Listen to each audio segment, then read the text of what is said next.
Meghan Markle's new lifestyle brand, as ever, drops this week, and her £10.80 jam, gone. Herbal teas, sold out. Luxury honey, not a drip left.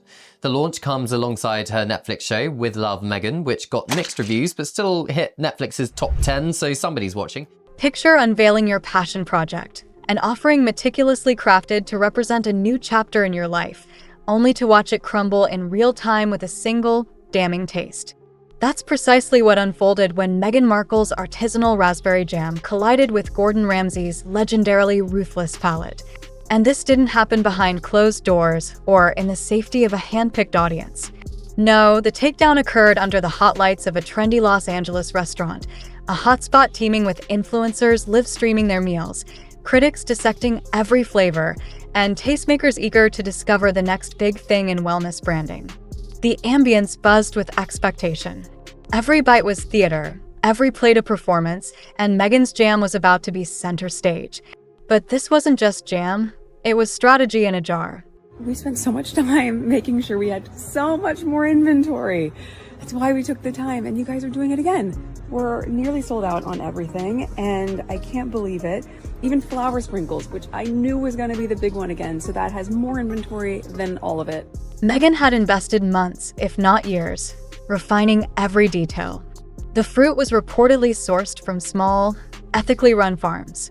The branding was aspirational minimalism. Matte pastel jars in soft mauves and creams, sealed with brushed gold lids, and labels awash in elegant serif fonts that promised organic, farm-to-table, handcrafted, and small batch goodness.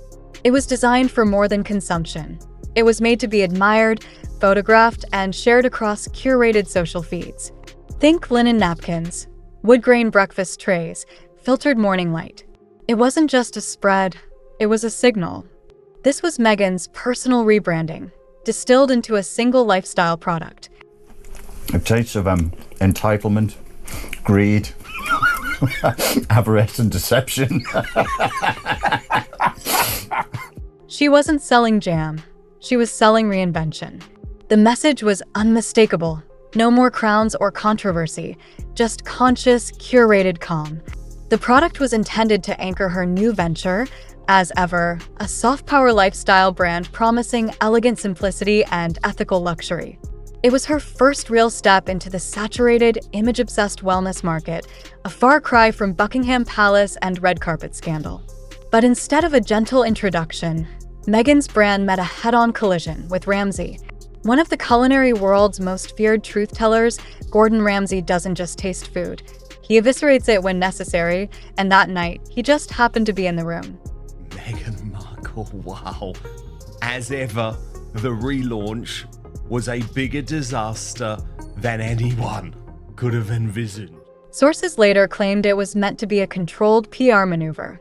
Meghan's team had arranged for the jam to appear on the restaurant's signature scones, envisioning a discreet rollout, maybe a few tagged posts, a whisper of buzz, a soft murmur that something beautiful and delicious had arrived.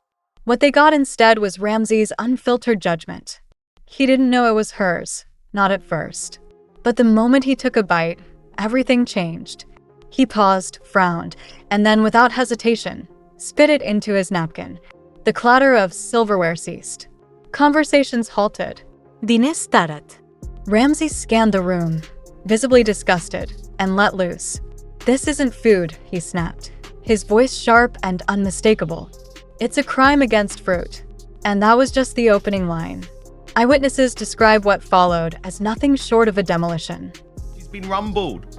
Oh, 100%. Because if you actually look at the time that she recorded that, because she shows it on the second phone, it's 8:42. Her brand launched, or the new products launched at 8 o'clock around. Ramsay lambasted the jam's texture, calling it slimy, its flavor a cross between cough syrup and cheap perfume, and its branding a load of pretentious garbage. He took aim at the aesthetic too, mocking the gold lids, scoffing at the typography, and deriding the label as Instagram nonsense for people who think quinoa is a personality. And he wasn't muttering under his breath. He was delivering a monologue at full volume, every word echoing through the space as stunned guests reached for their phones. What started as a few discreet recordings became a digital wildfire. Within the hour, footage from multiple angles hit social media. By sundown, the hashtags were everywhere.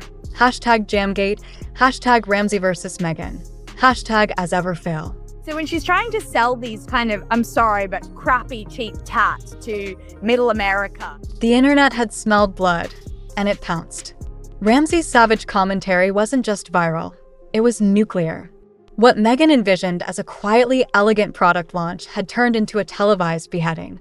In a matter of minutes, months of work, taste testing, branding, packaging, and planning had been reduced to punchlines. Meghan's message, that she had evolved beyond palace drama, that she could be a tastemaker in her own right, was drowned out by memes and mockery. A single bite had obliterated the illusion.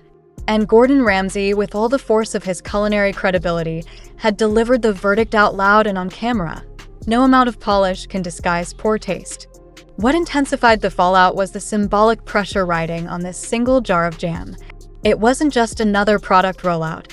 It was Meghan Markle's attempted renaissance. Meghan Markle accused of gaming fans after her new as ever product sold out within just... After a string of high-profile but ultimately underwhelming projects, a podcast that faded quietly, Netflix content that failed to resonate beyond promotional headlines, this jam was positioned as her fresh start. It was marketed not only as a pantry item, but as a statement of reinvention. According to insiders, Meghan had taken a personal interest in every detail, reportedly packing some of the jars by hand, a gesture meant to evoke intimacy and sincerity. The branding was carefully constructed to radiate mindfulness, eco-consciousness, and subtle luxury. It was never just jam.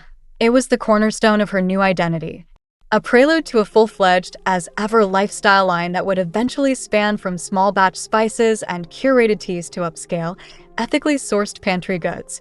This was supposed to be the foundation of her next empire. But rather than launching a brand, it launched a meme. The internet descended with razor-sharp sarcasm. Back to assess her new brand as ever. She's previously hinted she might never restock her jam because the first batch sold out within 45 minutes. Now, the first batch was, 60 jars? Within hours of Ramsay's outburst, social media was flooded with ridicule. A viral tweet quipped, "If this jam is organic, I'm a unicorn," while another read, "Ramsay just said what Hollywood's been thinking for years." The jokes multiplied at lightning speed. Memes surfaced showing jars adorned with biohazard labels, and parody reviews described the taste as what depression would spread on toast. What was supposed to be a turning point in Meghan's post-royal narrative quickly devolved into a spectacle, not about the jam itself, but about her perceived effort to manufacture authenticity out of thin air. Food critics didn't hold back either. One likened the jam's texture to melted lipstick left in a hot car, while another bluntly remarked, "If this is what passes for gourmet, then ketchup should get a Michelin star." The product became the butt of a cultural joke, dissected not just for its taste, but for the branding ethos it represented, an overly polished attempt to monetize a personal rebrand, thin on substance but thick with aesthetic. Behind closed doors, Meghan's camp reportedly went into full crisis mode. Her PR team allegedly reached out to the restaurant, demanding the jam be taken off the menu and instructing staff to stay silent. Emergency meetings were held. Damage control strategies were drafted. Advisors scrambled to rewrite the narrative and mitigate the storm. But the fire had already spread beyond containment. The video of Ramsay's reaction had gone viral, and public opinion had calcified almost instantly. No spin, no media statement, no polished press release could undo what the world had already witnessed. And Ramsay? He wasn't about to offer a retraction. When questioned later about his brutal remarks, he doubled down with characteristic bluntness. Absolutely not. I'd rather eat from a bin than go near that jam again. His words, brutal as they were, added more oxygen to the blaze and more headlines to the stack. Stepping back from a brand that you've only just launched suggests to me it's not been as successful as someone might have hoped. Let's talk to royal biographer of her husband, Prince Harry, Angela Levin. What was designed to be a soft, stylish product reveal had morphed into a full-blown digital firestorm. Meghan's effort to recast herself as a credible figure in the wellness and lifestyle space didn't just falter, it collapsed under the weight of its own polish. In place of admiration came mockery. Instead of buzz, backlash. What lingered was not just the echo of a scathing review, but a deep, enduring hit to Meghan's aspirations as a tastemaker. Offline, the fallout proved just as catastrophic as the social media frenzy. What had begun as a quiet product placement in a trendy Los Angeles eatery unraveled in real time. The restaurant, initially on board for a low-key collaboration with Meghan's brand, pulled the plug almost immediately after Ramsay's takedown. There were no formal statements, just a swift and silent severing of ties. The jam disappeared from menus overnight, and any signs of its presence were scrubbed as if it had never been there. Staff, once briefed to discreetly promote the product, were reportedly instructed not to mention it again. The launch had become radioactive. Behind the scenes, Meghan's team scrambled to contain the mess.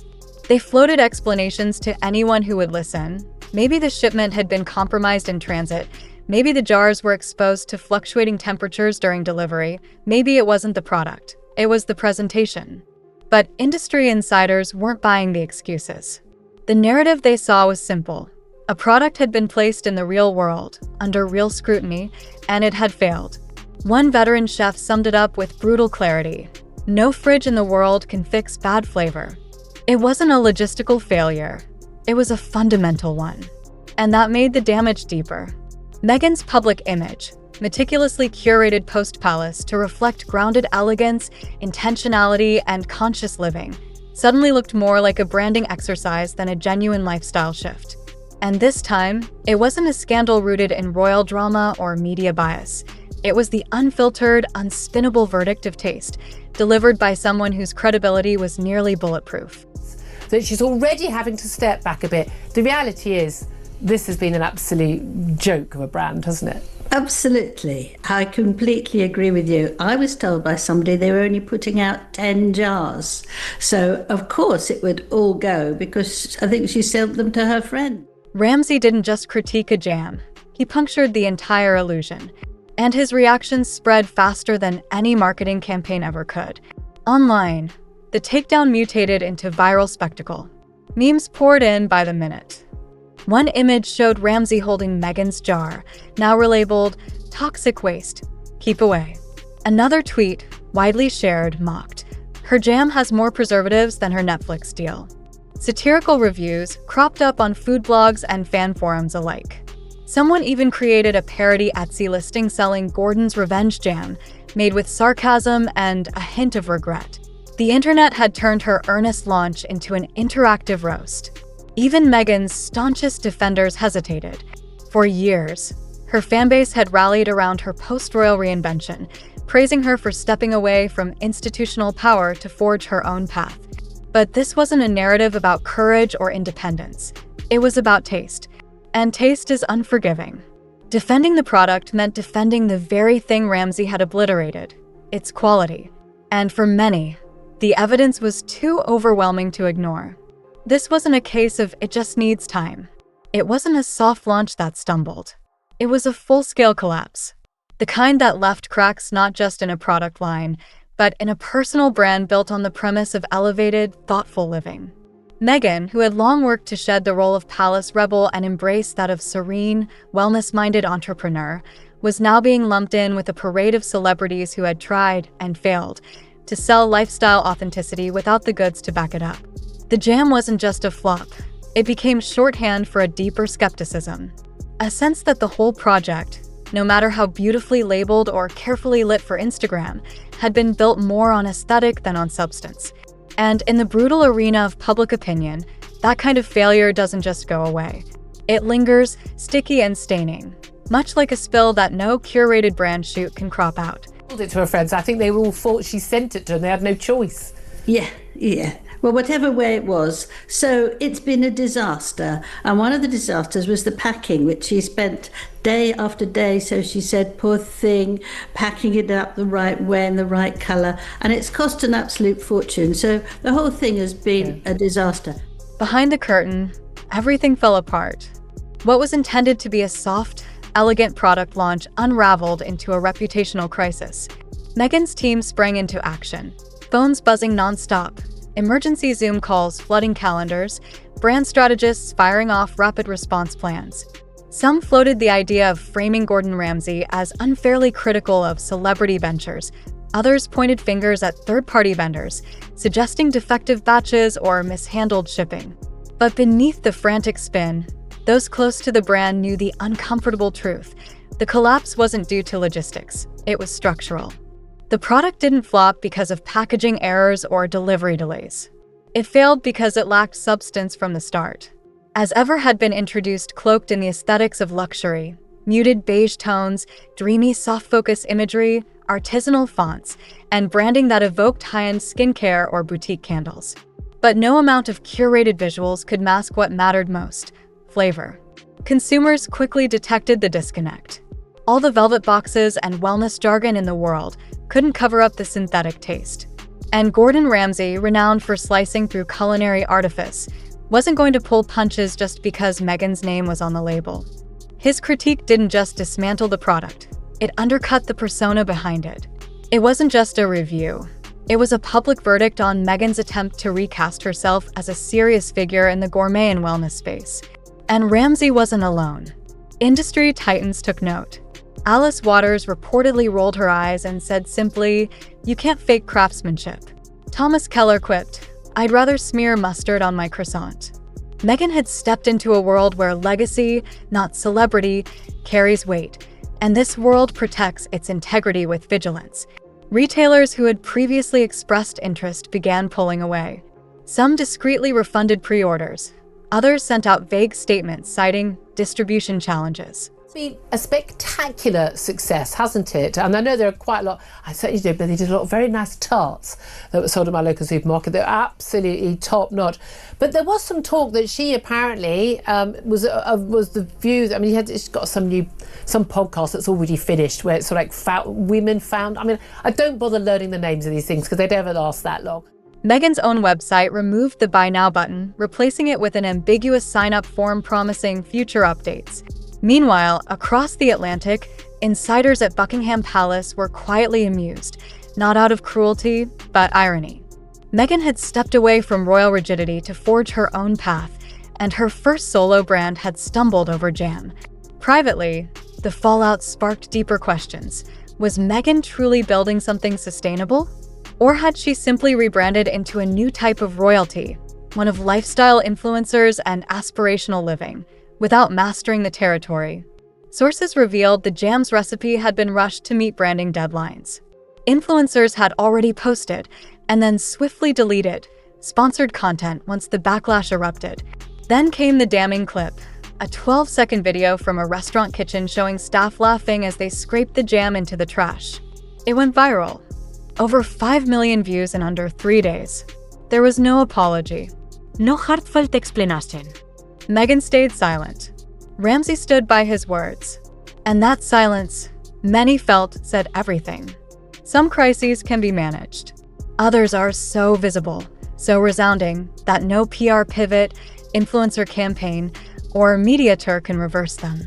The jam wasn't just rejected, it was publicly ridiculed. And with it, a significant piece of Meghan Markle's post-royal identity quietly collapsed. In a sleek Los Angeles boardroom, Meghan reportedly sat amid publicists, stylists, and brand consultants, surrounded by the eerie stillness that follows an online firestorm. The rebrand had failed. What was supposed to be a graceful step into the artisanal world had become a case study in how not to launch a product. Inside the room, some still clung to hope. Cookbooks, homewares, even a potential cooking show. They saw this as a stumble, not a death knell. But beyond those walls, the reception was far less forgiving. In the food world, trust is hard-won and easily lost. Once public perception turns, redemption is elusive. Meghan had been in talks with high-end retailers about future lines, conversations that have since gone cold. One executive reportedly said, "We can't sell what the internet's already mocked." Another canceled a major event, citing brand misalignment. But the most painful blow wasn't sales, it was control. Meghan had spent years reclaiming her narrative through interviews, documentaries, and carefully crafted media. This was supposed to be another act of autonomy. But Ramsay's raw criticism sliced through the gloss and exposed the disconnect between image and reality. Talk shows pounced. Late-night comics turned it into a bit. Morning anchors chuckled through segments about Jamgate. And through the noise, a single truth stood out. No branding campaign can save a product that doesn't deliver. Maybe the jam wasn't irredeemably bad, but it didn't matter. Because in the public eye, perception becomes reality. And once credibility fractures, the entire illusion can collapse.